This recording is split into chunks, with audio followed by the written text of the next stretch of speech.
ঢেকে মারিস না, ঢেকে মারতো একটা।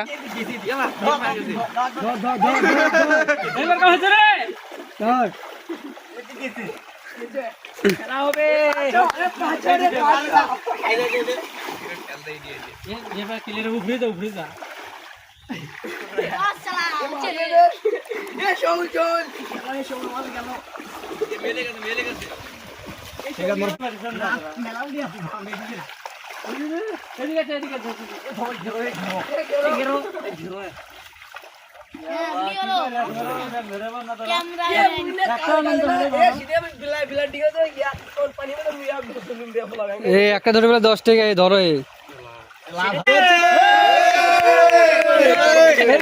ছোট ভাই ব্যাংক ধরছে, এই ব্যাংকটার জন্য টাকা আমি পুরস্কার দেবো। ভাইরা অনেক কষ্ট করে দিলে না, এই জন্য তোমায় ব্যাংকটা ধরার জন্য তোমাকে আমি 10 টাকা দিচ্ছি। তোমার 10 টাকা